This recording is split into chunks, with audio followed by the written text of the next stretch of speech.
be there through it all. Yo ulie wakutusi wasema this is you now, what is this, ni kama nilikuwa solo. then warudi tena full circle, I love you, I can't do this without you, I'm so happy you're here.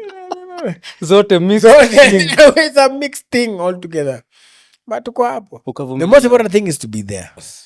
Totally show up, matter buy what. the medicine, go for the clinics if you can, be there, and then also even post, especially if your partner goes through CS. There's a lot of care that they need. A lot of it that they need. Post is there, cleaning them, washing them, especially. Yes, that's and also being there for the baby, washing the baby.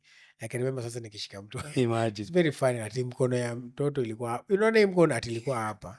So like tiko hapa. Sasa na nikifanya hii yote ni uso. So umemaliza yote. So nikifanya hivi nimemaliza. Kila kitu. Like I remember in the early stages when I used to, because I dressed, even today I still sometimes prepare them for school. But I remember when I used to dress them for, like when I'm changing them. Yes. Nikichukua Vaseline ni hivi, nataka kupaka kwa chest. Unajua nikifanya hivi nimemaliza. Ako hivi mdogo hivi nikifanya tu. Namtan tena. Saizi yenye unafanywa hivi. Unaanza lazima uchange hivi juu anaanza. Rain, make it rain. Mara afanye uchange, umesha change vizuri. Uko ready, ushaosha vizuri. Sasa hizo. Lakini wewe nakuchange mara ngapi? Wewe uko tabia.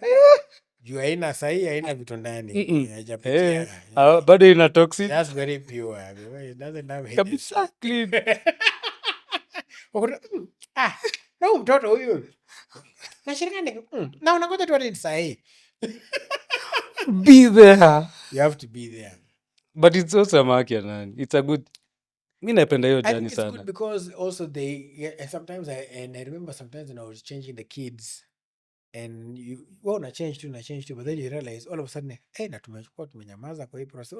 Anakuangalia tu, observing too. Anakuangalia. Ana observe to imagine. Okay. Probably careful, man. Yes. I know. Yes. My poo smells like hell. Totally. But this guy is still here. He's a good guy. Kabisa. He's a good. I can know. Na sasa zingine unamchange sasa umesha change tu. Umemaliza. Umeweka ingine usikata. Ana release kutoka bakmanyi. Uzazi si mchezo. Uzazi si mchezo, but you have to show up. We have to show up. You have to be there. And I think these are points of connection. Yes. Yes.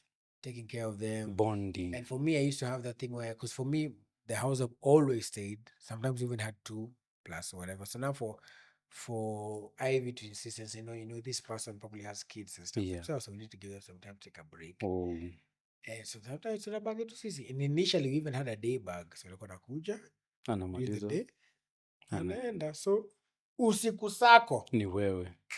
Like hata sisi ni the same. Sisi tu. Na ujue kwamba ni wangabe? 2 under 2. Aiye. So huyu anafanya amelala tu vizuri. Ndio ameanza tu. Huyu anaamka.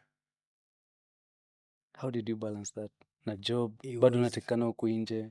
Yeah. Bado una need kutafuta. It was how do you usiku labda hujalala, bado asubuhi yako unafaa kuamka. Exactly. Mali, for example, I used to wake up every hour. Ni kama alarm. Every hour, 3, 4 ako awake.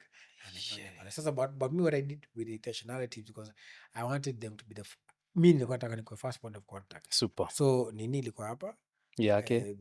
Ya mali. Ilikuwa hapa. So hata hiyo akiamka, mi ndo namtoa. Ananifeel kwanza. Alafu.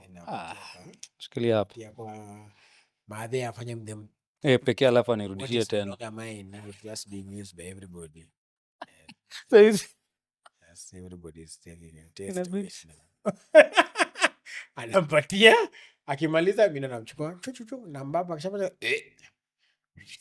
namlaza pale. Exact. I think and also it grows that. Yes, the bond. Kumbuka amekuwa nayo for 9 months. Sasa sisi pia tusipokuwa intentional tutaachwa, imagine. Yes. Tutaachwa. So lazima tukue hivyo. So I used to wash. After I wash, then I massage kidogo kabisa. Unasikia mtoto amenyooka. Anasikia raha. Then unafanya them skin to skin. Kabisa. Kidogo. Amezima. Amelala.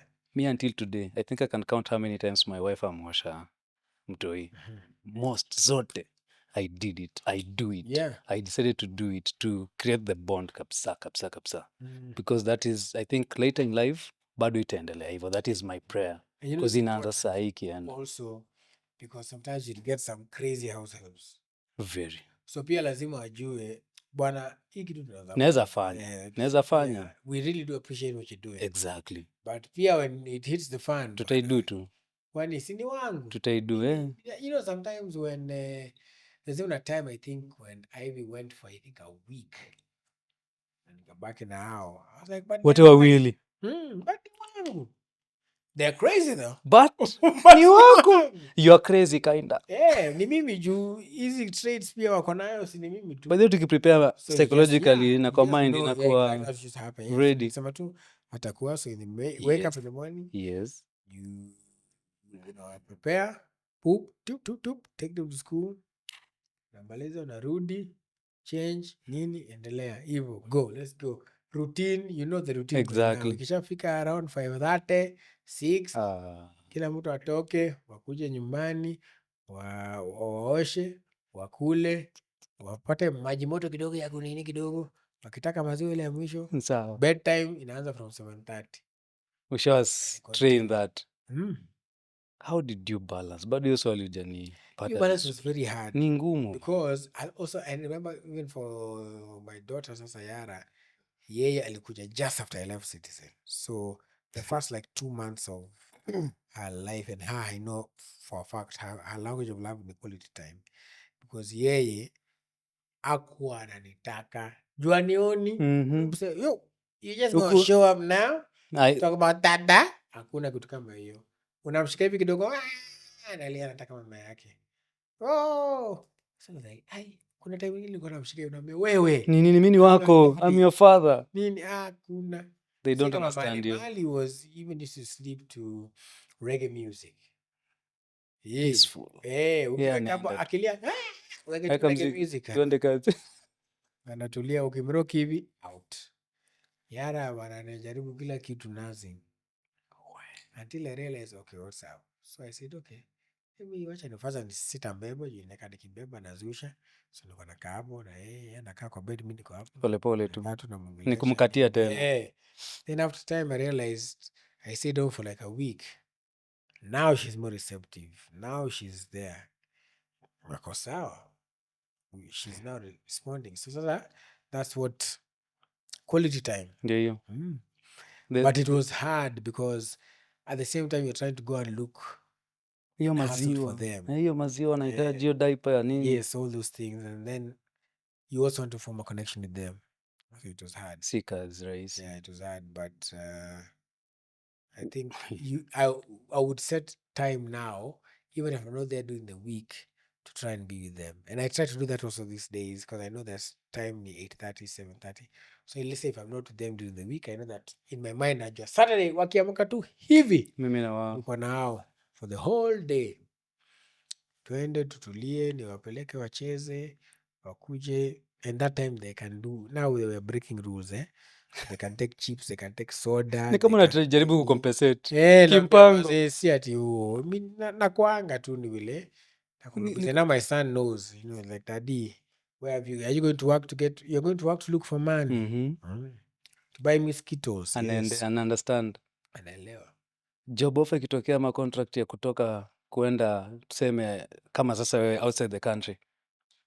Utachoose gani ama ubaki hapa na watoto? Now that ulitest kidogo. Which one will you choose? Wataenda na mimi? Bado. Your contract ijaiva uende na wao. Bado ni wewe kwanza. For real. You can sacrifice that. Because I'll never get time now tena. Your time tena hizo 3 years. That's it. Like it is gone. Yes, I know you can tell yourself that. Na naenda kuwatafutia. Yes, maybe nitalaperia nite. Then I'm like, yo, Tyler, I got some 2 kids. Here. If it's US, it will be different because at least that one I have siblings there. Yeah. So, and now maybe a different country to be. If it's a different country, now it's going to be difficult for me. to accept, because the number one thing I want is to be in their lives. And if I can ng'ang'ana and still Badala give them a hustle good hapa tu life, around. yeah, Could it be pia ni maybe attachment na wewe na mzae venye alikuwa naenda sana? I think so. Pia If you look saizi at it that way. it's So, like umefanya psychology. nataka kufanya. Because I think so, because I think that that's my thing, because I know how it felt Not to to. always see him leaving on Sunday. And even the connection that we are trying to have now, it happened more now, I guess, in my 30s with him, is when we are closer now. Actually, after my divorce and everything, then we became closer. But I don't want that for them. I want them to be close, us to be close now. And that means I have to be more intentional about time now. And they might not expect. Shazmin Bank was telling me this the other day, and you say that even our languages of love and how we respond to our partners in future are formed between ages 1 and 2. Yep. Your mind is formed that way. Yep. So the way you're going to be reacting to your partner, Ni hapo. These early stages. Yeah, those early stages. And so for me, I want to be there for them as much as I can.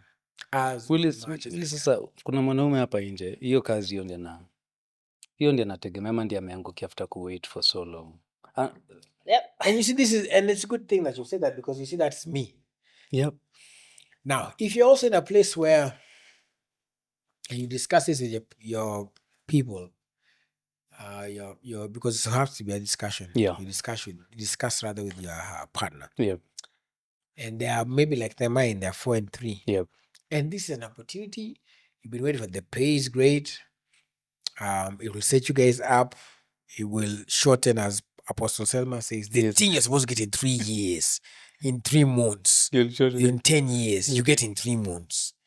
If that's the type of thing that Brooklyn boys wasema niko na dream cha kutoka kwa block, ikiwa omosha and it's 2-3 years,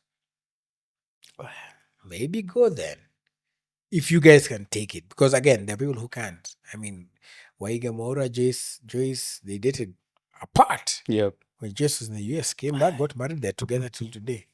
So I'm not saying that it can't be done. This was just my own view.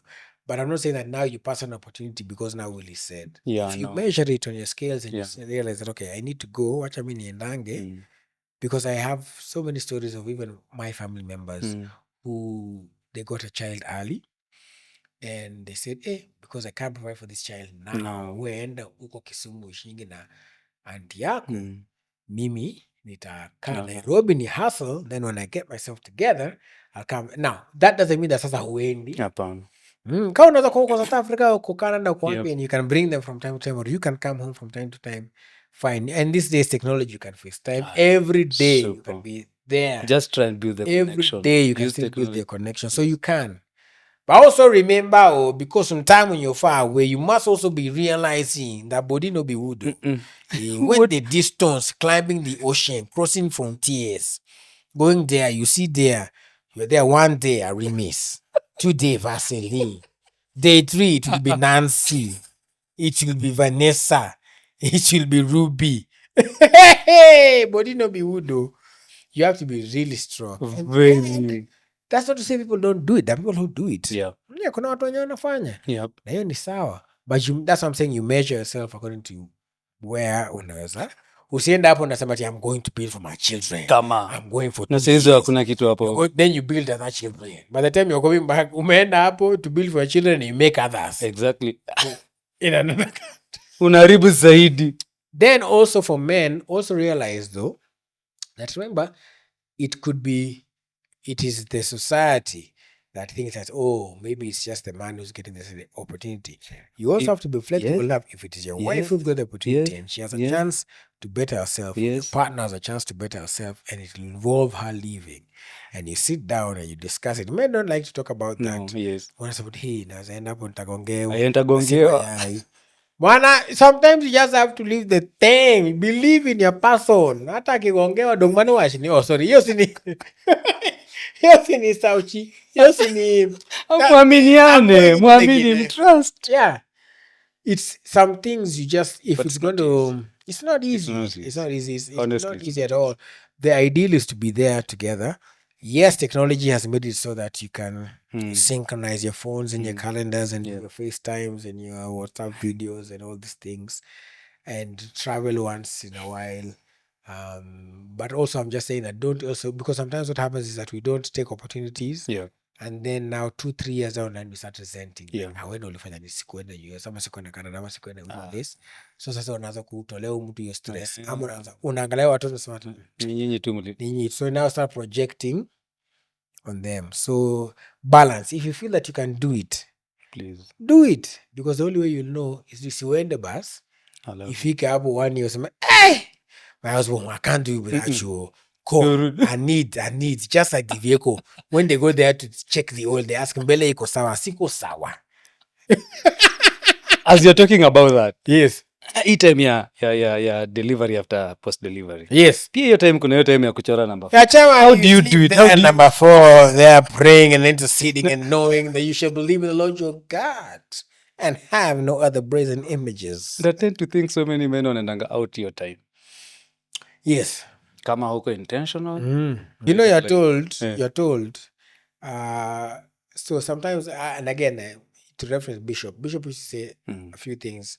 He said if he wasn't about akona pana ma deadbeat, because he used to say that from the time udem akwambia niko pregnant, you have 9 months to prepare, to plan yourself financially, to try. I know life is different, things happen to people differently, but at least you have some 9 months to plan. Then after the same thing unaambiwa akisha come through, whether ni CS or natural, 6 weeks you have to let the thing close. Exactly.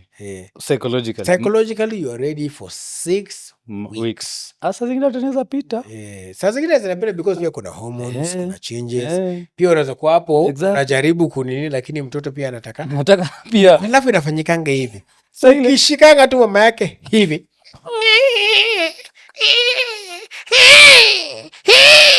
Ni kama nasema usitengeneze mwingine. Ni mimi tu.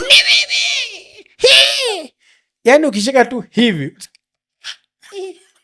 Hiyo kitu, it's such a time that I think people need to talk about. Yeah, we need to. Yeah. Because sio rahisi. By 6 weeks also, again depending on what you went through, whether natural or not, pia mwili ya dem inaanza kama yo. Exactly. Ni wewe tena. Ni wewe. Urejea. Because pia in her mind like, dude, the pain I've gone through these 6 weeks utabisha huko. I just arrived.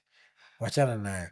So it's a conversation we need to have, because there are hormones. Exactly.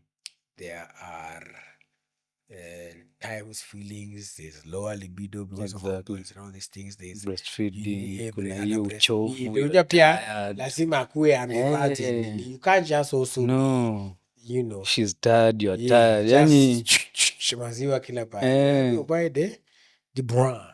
So it's not easy, but it is possible. Lazima unafundishwa kitu, because hata unaweza napata baby. Upate hapo na maziwa si ya Nyayo. But these are the true things that happen. Unajua we don't talk about these things openly. Yes. Hey guys, Siko ready. Anyway, it was not about this anyway. Just let us continue. But it's true. It is true, lakini. Tuna joke lakini it is serious and it's true. And that's why people don't talk about them, is because they feel some sort of shame, but it's part of the process. It is part of the process. You will get some random breast milk. You will have to have sex with the bra on. Yep. You will have to, you know, sometimes if it is through the natural, you might get in there. It might not be as, you know, salamu ile ya kushika. Ile ilikuwa kitamu. Utasikia kidogo. Salamu haijashikika. Lakini please girls, do you kegels? They need to. Yeah, just do you kegels, you know, 8 to 10 times. But unajua hata time ya pregnancy pia unaweza kosa. Sasa wacha hata hiyo time during the pregnancy pia. But sasa it works both ways. Yes.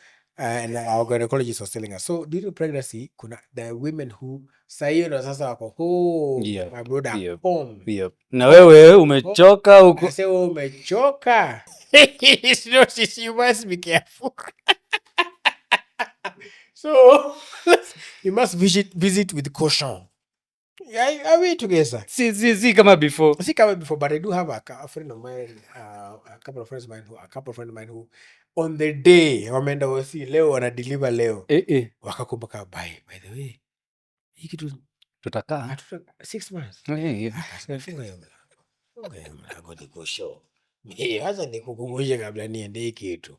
Mi bado ni baby girl. So kuna hao. Then kuna wale wa hata sitaki kuona. In fact, this pain I've been feeling, it is you. You know, it's difficult. It's painful. It's these things. It's too heavy. My nose big. I can't see my eyes. Can't see my feet. Then unakuja hapo na niambia unataka nini? Na wewe ndio ulitufikisha hapo. Vita. So it's different. It's different things. But the key is always talk. Check in. And then it could be different month 1. Even month 3, at 6 months it could be different, at 9 months it could be different. So always check in with your partner from time to time. A lot of patience is needed. And understanding is needed. A lot of patience. A lot of understanding. A lot of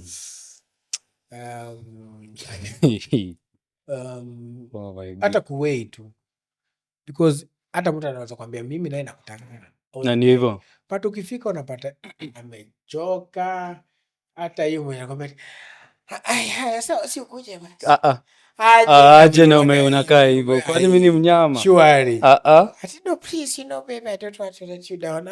It's okay, babe. I understand. Do you, boo? It's okay. Relax. Just bado tuko na time. Japo lakini hapo ukumbuke. Number 4 naye lazima utakula number 4. Hiyo iko. Hiyo ni definite. Hiyo iko. It's even just for health. Yeah. Hiyo iko. Yeah, you have to wait for it's the cervix, right? The cervix to close. Yeah. Willis, how do you protect your children from the public? Na wewe mwenyewe, you're a public figure. Yeah. How will you handle?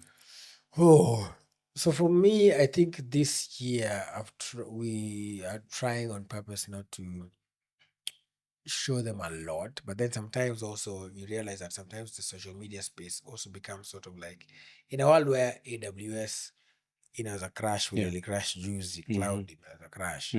Sometimes social media then becomes like this will be like my photo album, like in case hapo ndo tuna save. Hapo ndo tuna save. It's like we are saving our photos. I can scroll back or use a hashtag and search one day and find my baby's picture there. So it's a balance. We try to be careful because there's sometimes we've gone with, or sometimes even the house help amenda na watoto. Na kuna watu wanaitwa majina zao. Mahali haya, and so it's scary because he's young now, but me always say that if you try. I was about to ask. Yeah, if you mtu try. akuabuse na paka familia yako na watoto wako. No, for those, those ones who abuse people, there are people who are different because you can't stop people from abusing. Yeah. How do you handle? And they talk about it online. The time guys were trying to troll my son online, but we called actually that particular publication and said, hey, Nyakazi gani? Yeah, and they put it down. But I think for me, my quickest ticket to jail is if you touch my children. Yeah, I will.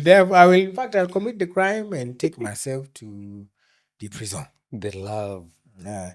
The love we have for far. But I feel to protect them is also, and there are many views about this, but I think to let them live their life. At some point, we have actually made a decision that will stop posting them completely. Because then we want them to not get to a place where, like I see people who are saying out to, my daughter's first period, my daughter's first period. And it's happening in the US. So in the US, there are cases where these children are now saying they feel their childhood was robbed. They feel the intimate moments of their lives are often shown. And they're actually suing their parents now. The kids? Yeah. Because of now the emotional stress that they're having to deal with now. So as much as you're showing them, do it with moderation. Realize that these people are going to grow up. Look at Tumi were nameless. tumemwona tu hapa tu akienda tu hivyo na ndo huyu saizi ni mtu mkubwa from nini ma sweet love sweet love. Juzi kwa culture alikuwa naimbiwa na tunamwona kwa screen time akimbia alive and kicking and well. So one day these kids are going to grow up and they're going to come from the posts and the social medias and whatnot.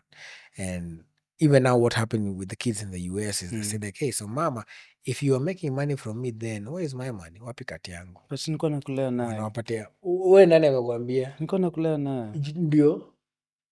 Si bado nilikuwa making decisions.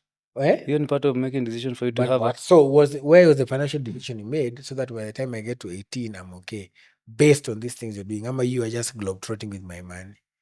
Really? And they're being awarded. The kids are actually being awarded this money. Yeah. So mimi mtoto wangu anaweza niuliza kwa sababu is all over the. Wanasema hapa, all right, daddy. Pictures are Wanga. Which part of this picture was me? And I also have the name Wanga. Oh my goodness. But mimi naifanya kama for educational purposes kwa sababu. It's good, but also people are like, you see how like we have policies now for kids and trust nini. So they're saying like, let's say if you're putting your children online, get them a thing where you can even say like by the time they get to 18 they have access to X amount of money. By the time they get to 21 they have access to that amount of money. So you put it in a trust so that your kids actually do benefit from the things you're doing now, because it's very easy to use them and say that we're doing it for them. Really, so am I using my child negatively when I'm just teaching other men on how to be? That's okay. Fathers. But there are those who are using them for clout and whatnot and all these things. So then, and they get brand endorsements, right? And then they're like, I always find it very weird that Mami said, and it's Mami who's typing. Who is saying? It's a little bit, it's not okay. Yes, okay. Do you think Mami will love this look? Mami is asking herself. It's like I tell myself, uko sawa na hii niko najiongelesha kijiji just going around it. Stop. I mean, again, to each their own. But I just feel like one time and it's happening already. And normally the way things happen huku nje unaanza kuona kuja huku ndani huku Africa. When you start seeing things happening outside slowly, you know, it's coming. The kids will be asking, wapi pesa yangu iko wapi? Nitolee zangu za macho. Where am I for ice? Or we have been knocked. Yani tumegongwa. Do you have friends in your circle, men friends? You mentioned kidogo wenye nawajua pia. Wenye walikuwa tuseme kama sasa David ulikuwa naye hapo. What is the value of that?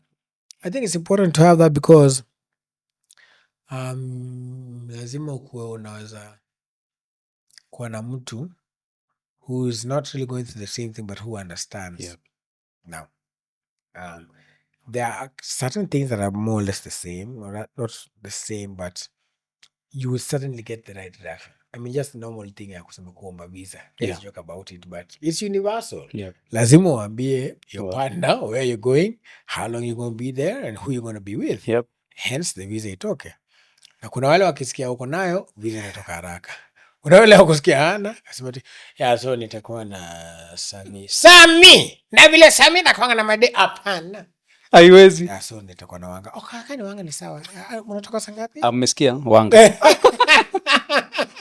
So you need somebody who you can be able to bounce off of some of these things. Hey man, I'm going through this thing. And then also there are some things that men go through that the first crucible or the first place where unafinywa, you're not necessarily, and it's not that you won't tell her eventually, but there's some things, some struggles you go through as a man that you want to hold yourself. So you're trying to shield your family from them. From it. And you're trying to get the solution yourself. Not because the atmosphere is not there for you to share. It's there. It's there. But it's just that you just feel like as a man, wacha ni kama protection kidogo, I want shield. to go through this thing myself. So you need to be around other men who've been through it and who can tell you, by the way, you're right. This, I also did it this way. Hata mimi nilipitia the same thing. During my number 4 seasons nilifanya nikifukuzwa ati juu niko na kolona ama sijui ninanukia mbaya. Nilifanya hivi. Usikasirike, ni part of this. It's part of it. Yeah, you need to know that these things happen. And when you have a man to teach you and to tell you and to hold your hand, and even sometimes not even to come up with a solution, we just share like kumbe hata ni hivyo pia, hata mimi ilikuwa hivyo. Okay, itapita tu, usijali. We are not looking for anything different. We're just two men who are going through the same thing, and who are therefore encouraging each other and saying, you know what, it gets better. It will. You need somebody to tell you, by the way, this thing gets better. Tuache maneno ya kukufa na vitu kwa roho. Tuache, tuongee. Cry if you have to cry. Kwanza hapo, it's good to have a good cry. A good one. It's good. It's not that doesn't make you. So the thing about holding on a cry is unaweza shikilia and then something just triggers that washanga. I didn't even have this inside me. And it could be the most simple thing. It could be somebody, a word, a place, a smell, a scent, a situation, a song, something just triggers, gets you to that point, and then you. But if you're used to talking about your feelings and you're used to sharing and you're used to opening up and you're used to feel and to sit in the feeling even if it's uncomfortable and to talk about things even if they're uncomfortable, then you realize that, you know. I'm very neither kind of sure of that. So it's good. And then also these friends, it's not everybody. No. Because you know, men pia, it's ile Bible ya cast your seed on many waters. Pick you up. Just pick. You have to have your group of friends who you can be vulnerable with and they won't judge you and they just take you as you are. And these are not people who are stuck to the way at society. Inafanya hivi. Like society says, this is the way. Society says, so men can't cry. One man, one wife. Then there's Dr. Oburu, there's Oparanya. So you need your Oparanyas and Oburus. I'm just saying, like, you see, by the time people are in a certain space, think about the way even just those things are presented to us. Even just like, even this year, the number of times you've seen your Paranya, you've seen your Buru, you've seen Watuoli talk about these things so openly. And people are like, how can they do this? Oh my God. But there are people around them. Because before they get to that level, some people kind of know. And the people around them are not judging them. No, they're okay with it. Because, let me tell you, when you live in this life, and some people never say, like, Jeff has told me this thing, my Nakageni has told me this thing, Carol has said it as well. There's a level of, FU that comes with advancing in age. Like, man, I mean, nimepitia vitu mingi hakuna kitu nanishow bana. Before our fathers and our uncles and these people used to take time to go through these things. But these days, people are facing these things early. You have people who are parents at 21, 19. Do you know, last year, or was it the year before, every year, basically, statistically, there are 600,000 teen pregnancies. 600,000? Yes. These are teen pregnancies. Meaning, now kufanya peke yao. So it has to be like 1.2 million. So 1.2 million teenagers engaged in sex. Okay? Inaonyesha na the world. Kenya, hii ni Kenya. Hii ni statistic ya Kenya. 600,000 teenage pregnancies were reported in 2024. 600,000. So that is the outcome. So that means there were 1.2 million people who had sex. Teenagers. What does that mean? If there's 2024 and this teenage, they carried it full term, it means by the time, and these are teenagers, so let's say these are 16-year-olds. So by the time this person is getting to 32, the kid is 16. So you see now they are going through things that people would go through later in life, but now go through mapema. So the dynamics of the world are changing. So that's why you need people who will be able to talk to you and who give you reality checks. Hey, dude, okay, where's your paranya? Sawa. Yeah, relax. Tafadhali. Okay, hey, dude, if it works for paranya, maybe you have a paranya tendencies, but you might want to take that paranya route. Or, dude, this thing is heavy. I can't take it anymore. No, you can. Such and such person did, or even me, I went through it, or I know somebody went through it. You can do it. Just relax. You can take care of your kids. It looks dark now, but it gets better. It looks like fees is not coming now, but you have all these bills you have to look at. It seems the things are thick, but things get better. Every problem has an expiry date. Yep. Yeah, and every day you're living your day, every day you wake up, you're coming closer to the expiry date of the problem. Yeah. So kuna sell by date ya shida yako. Kila kitu iko na sell by date. Paka sisi by the hata sisi. You know, I was thinking about this the other day when I was watching content online now because of Rao's death, God rest his soul. I was looking at things there's a day he was speaking at Lorna Laboso, not Lorna, at Laboso's funeral 8 years ago. 8 years ago, he didn't know that he'd be. 8 years ago, he was so vibrant, telling stories. 8 years ago, nobody knew that Rao would be dead. Hakuna, hata paka saizi some of us. 3-4 months ago, he was at Kasarani with the president watching Harambee Stars. And a couple of weeks ago, he was at Kasarani in a coffin.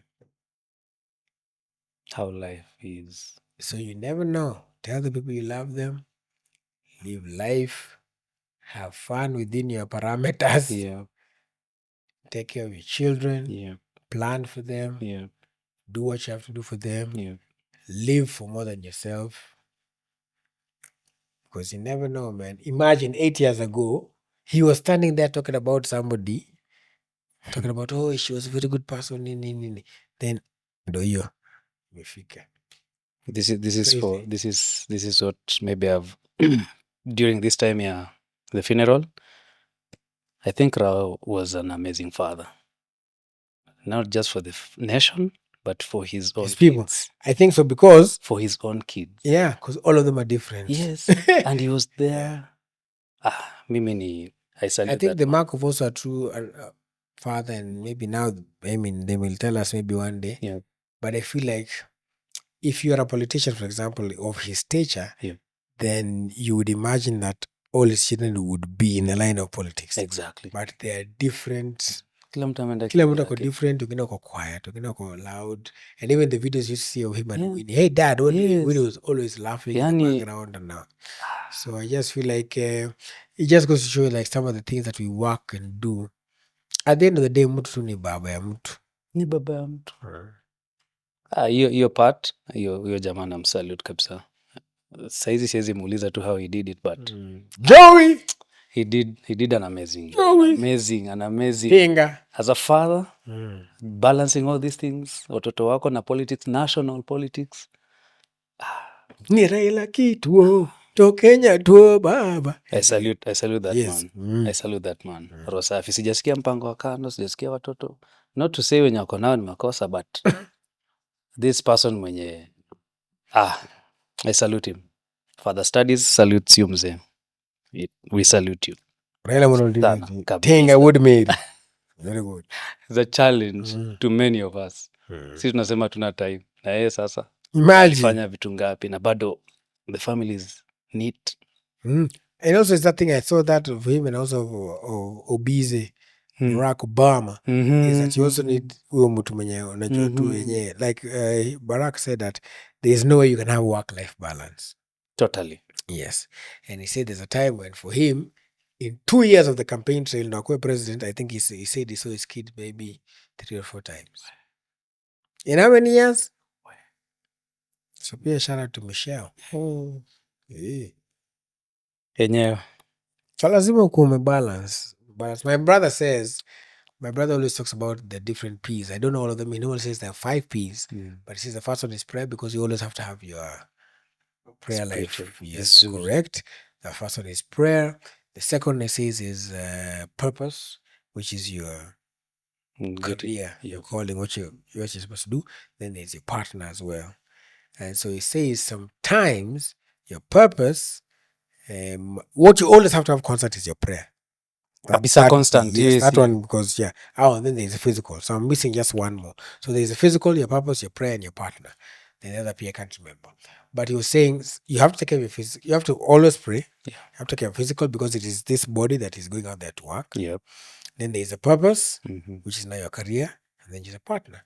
But sometimes you can't always balance all these things 100%. So he says sometimes your purpose and your career might be at this point where I'm starting this new project, I'm starting this new vision, I'm moving, we're going for this thing, I'm looking for this thing, it's going to benefit all of us. So what happens is now your partner needs to carry the load and say, hey, all right, you go and do that thing, then there are times when sasa your partner ndo anakuhitaji, maybe ako pregnant ama disease or whatever. So this other one takes time. So you need to, so you balance it out as well. Yes. So you always try, of course, the first P, your prayer, always that one has to be correct 100% because you have to be. Then these other ones now, you try to balance them. Do you also practice the prayer thing? The PPP? Prayer thing with like. Oh, we prayer. Like your dad. Bwana, don't get it twisted. Totally. The Bible says, but by the grace of God, I am that I am. 1 Corinthians 15b. And I say, but by the grace of God, I am that I am. Paul saying, it means bila. Me, I know for a fact that I've been, it's about, it's 2025, so it's 15 years. Yes, it's been 15 years being in the media spaces. Yep. And I know the things that I've done, there's no way I've done them by myself. No. It is definitely the grace of God, the workings of God. It is my connection to mentors. Yep. It is my community. It is the people who also love and respect and like my content and follow me, who have made me who I am. But it is anchored in your relationship with God. Relationship with God, because personal relationship. Yeah, because if that is not right, and over time I've come to realize that God is quite something. This is a God who this dude is just walking around chilling, looking at his balcony, sees a naked girl, say, ooh, fine girl, come here. He says, Osikuzo is for somebody. He says, who is it for? It's for Uriah. Take that Uriah, put him front line, let him die so I can get this girl. Then God says, that's a guy. The ways of God, man. Different. Then his son comes along, gets 500 concubines. Do you know, first of all, a year is 365. So if you have 500, you are set. You are a year plus. You are good. By the time ukienda to one per day, utafika mwaka, utakuja nusu ya hiyo mwaka ingine. Lakini unaona pia kulikuwa na dysfunctions kwake.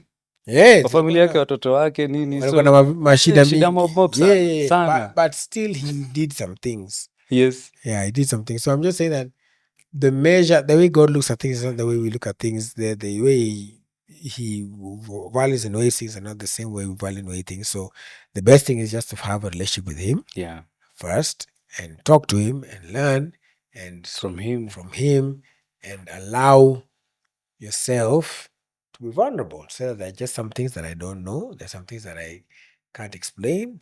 There's some things that I know I have gotten by the grace of God. And then now, what is your purpose? What is the thing that I've been created in this world to solve and to do? And Myers Monroe says, make sure that you live this life empty. Yeah.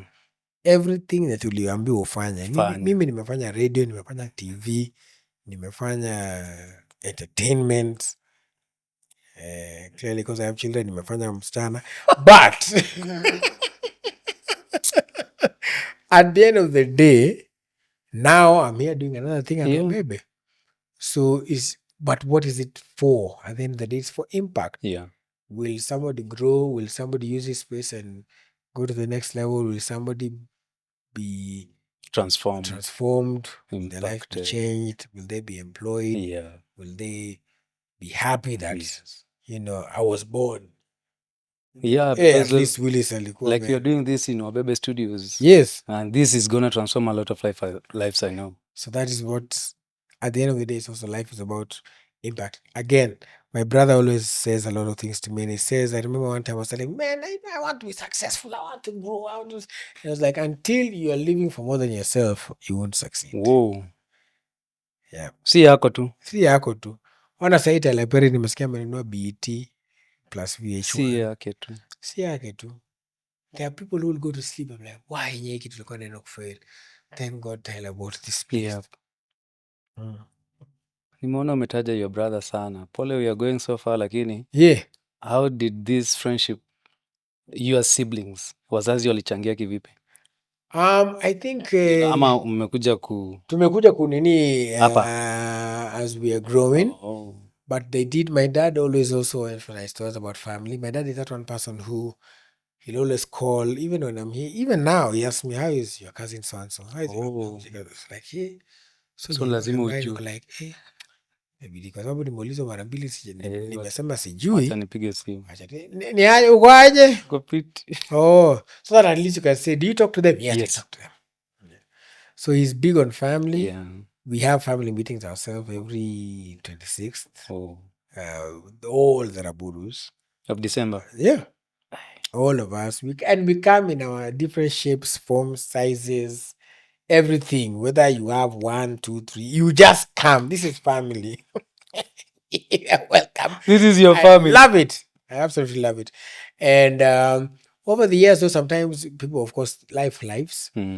But we do have our family group, and people are normally, I like it when like we talk about things in the family group, and this is like the general, not just our close nuclear family, but the general family, and you say like, hey, such and such, this, and people come together and rally and help. And my dad has always been about family. So for us, we know that I share with my family things. You know me, I'm the last born, so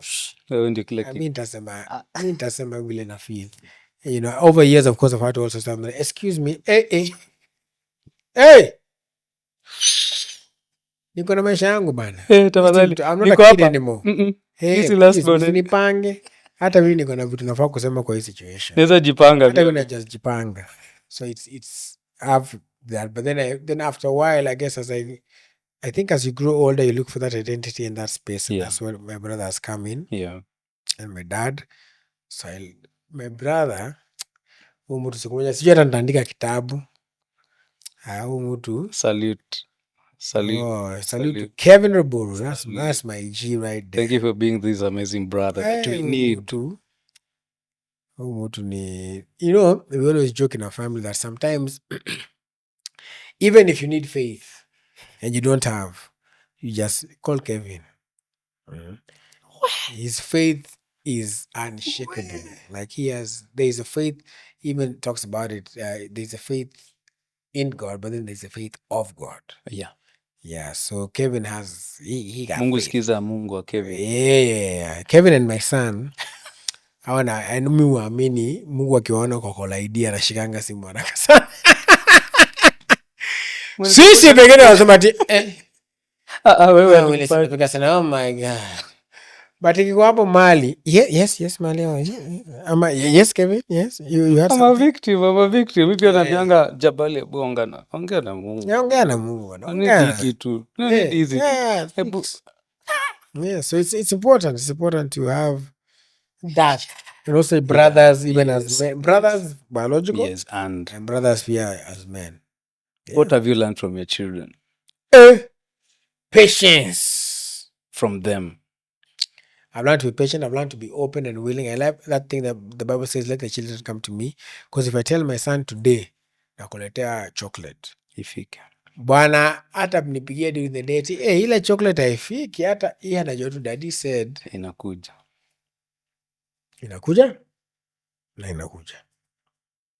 Me, I've learned forgiveness. I'm learning forgiveness. They forgive very fast. There's an incident I think nilikuwa namchange diaper. Alafu akanyaga nikashindwa. Ni nini? Ama nataka kumtoa na kataa. I think nilinguruma kidogo. So akaanza kupiga kelele. I was furious kidogo. Yeah. So nikaona huyu pia nikarudi back. I think this is a kid. So ikabidi niite madhe. Babe, hebu come kidogo. So mimi nika switch nikaenda. Hata nilienda kutembea kwanza. So nikajua huyu tumekosana bwana. Tutapatana maybe next week. Kurudi kwa nyumba. Daddy, yani nilikaa mjinga. Nimehold on this grudge ya nini kidogo. Yeah, man. Yeah. However, forgiveness is easy. It's easy, comes easy to them. For me and my daughter, it's different. My daughter, I don't think anakasirika kwa sababu nimenguruma. It's the betrayal. Unaweza nguruma na ni nini? How you gonna do that, daddy? There are times I'm namkosoa and then now we are pissed off each other. Hata hataki kuniona. Yep. Like the day I think we had a fight before she went to bed. Then she went to bed. In the morning we woke up in the stairs. Yeah, nashuka mimi napanda. Nikamwangalia akaniangalia. Namwangalia ananiangalia. Nikamwambia, so do you forgive me? You asked. Akaniangalia. Akafanya mkono hivi. And we hugged in the stairs for like 3 minutes. Most parents, most fathers we don't ask for forgiveness we don't say sorry. That's another thing I learned from my dad. My dad, in all his strictness and being strong and who he was, everybody used to fear him. Yeah. And I used to hear him actually tell my mom, I'm sorry. Oh no, I'm sorry. That, like sometimes even when you're having dinner, because he used to also insist on having family dinner, he would insist, my mom would complain about something and I'd be like, oh no, okay, I'm sorry. I'm like, and you picked. Yeah. My dad used to say, I'm sorry. I'm like, wow. And even he tells me, there's a time, nilikuwa nimeweka dreadlocks. Yes. Kaniacha kwa hiyo. Ilikuwa kesi hapo. Watu hapo, pia watu wanataka kunisingizia. So he's going through. Oh, the dreadlock is demonic. Bado inarudi tu. Nikamwambia the book of Numbers 6 chapter 5. That a razor shall not touch the lock of his hair. Lock of his hair. Come on, sema Yesu penda, amen. So, akasema no, but that's culture. Akanizishia. Akakata simu. Which he does. But an hour or so later, he called me back and said, man, I'm so sorry. Wow. I know I might have extended, must have said some things I didn't mean. How does that make you feel? Mulia. It does. Yeah. Hapa hii further studies. Yeah. Sidhani tutaimaliza leo. Yeah, no, we shall not. Sidhani. Part 7. Kila kitu yani. Sidhani. 7. Whoa, maybe the last one, Willis. Maybe, let's say you're writing a letter to your children. Please tell them something that when they can listen to. Oh, I tell them a letter to your children. All right. Hey, folks. What's going on, man? Hey, buddy. Hey, Yada. Listen. Number one, I exist in this life to show you that it is possible. Every time you look at your daddy's life, you will see that it is not impossible, it is possible. The reason why it is possible is because, number one, your daddy believes in God. God is the equalizer. That means that whatever it is that you want to be, whoever it is that you want to be, whatever it is that you want to go, it is possible because God has given you what in life would be a canvas. And if you are the painter, you get to paint whatever it is you want to be there. Do you want to play volleyball, basketball, football, be a mechanic, be a DJ, be a superstar, be a teacher, be a doctor, be a lawyer, be self-employed, be an entrepreneur, spend daddy's money, whatever it is you want to do. You have a canvas and you can paint on it and you can do whatever it is you want to do on there because God has said you can do it. Number two, your parents believe in you. And number three, you are who you are. Do not be afraid to be who you are. Don't let anybody tell you who you can and cannot be. You are who you are. And no matter what you choose to be in this life, the moment you are born, Daddy was proud of you. And I'll be proud of you forever and ever. Whether you become a rock star, whether you become whatever it is you choose, Daddy is going to be right there backing you, being with you, because successful people look like you and God loves you, and that will never ever change. So keep on shining, because not because you're going to make daddy look good or you're going to make mommy look good. No, because as you shine, God looks good, and you wear God really nice. I'm proud of you, and I love you. Whoa. Yeah. Karibu niseme hiyo ingekuwa ni mimi kama mtoi wako nisikie hizo. Oh my goodness. Oh my goodness. Yeah, man. Those are my peeps. My peoples. Whoa. Imagine listening that from your father. How are you feeling when you hear such? Just turn it around and do it for your children. Please affirm them. Show them that you believe in them. You're just there to guide them. Hey Willis, hata sijui niendeleaje. Hii imenitouch. Wagwan. Imenitouch. Oh. Ah. Further studies. Hapa nilikuwa naandika notes na bado naenda kurudia this episode over and over again because I'm the first recipient of this, and take these notes. Unajua vile sio venye unaongea faster. So lazima ndio nikae chini tena nianze ku take these notes. Is important. Yes. Hope each and every one of you mta go through this, please, and share it with every man, even ladies, so that they can know how to take care of their sons. Because babu, this is how we learn, through people's experience, through other fathers' experiences. Yeah. And also to the dads. Can I say something to daddies? Please. All right.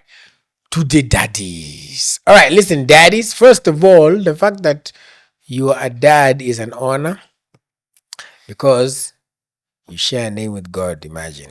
It's Abba Father, the Father of fathers. So I'd like you to, first of all, by virtue of that, you're already doing well. I know the pressures of life can be so hard. I know balancing things can be so hard for you. I know you probably don't know whether you're going to make it. You don't know if your plan that you're setting right now is right. You don't know that the risk you're about to take right now is actually going to bear some fruit. But you know what? Take it anyway.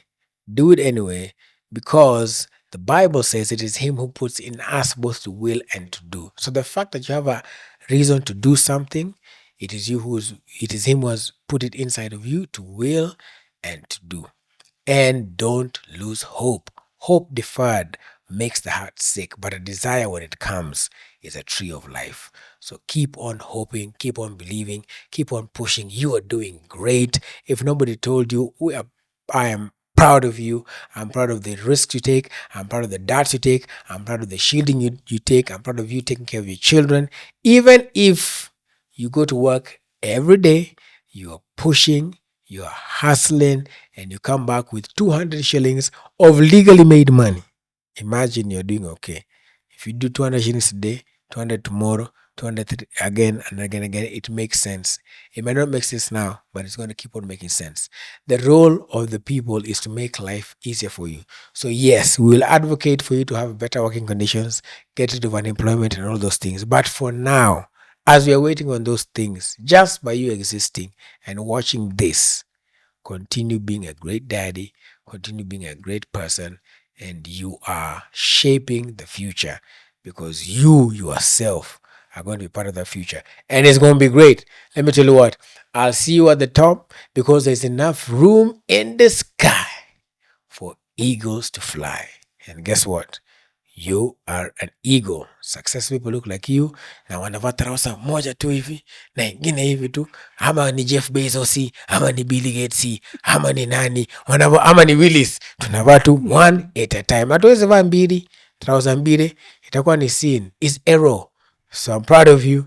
And in case somebody also told you, because this we don't hear a lot, I love you. You're doing great. Peace and love. How do we even finish after this?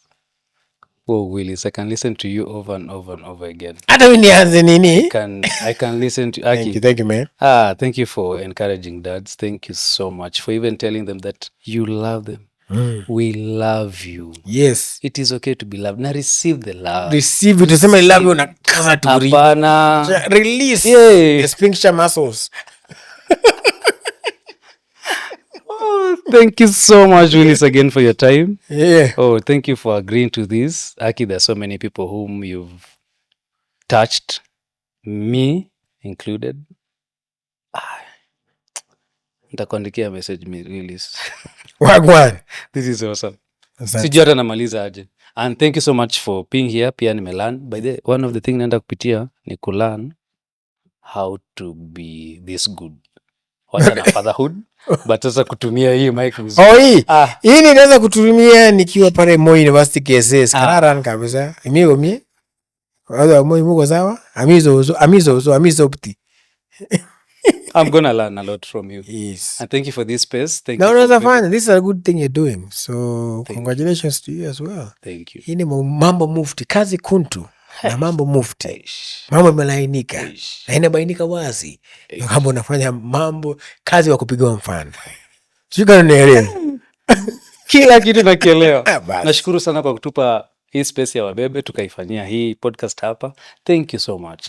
Yani angalia venye umetupatia space, bado wisdom. Man, how can we thank you? By being good to the next dad. And ladies, give them something. Give daddy something today. Let him say daddy. Wasilale na pafo sana. Umesikia ndo tuwak poa. This has been Father Studies. Please subscribe.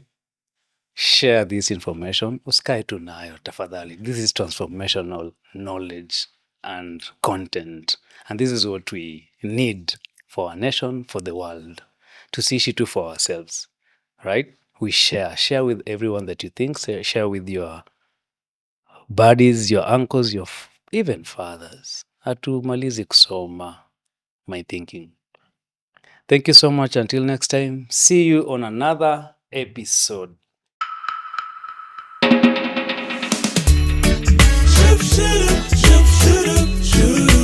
Oh yeah.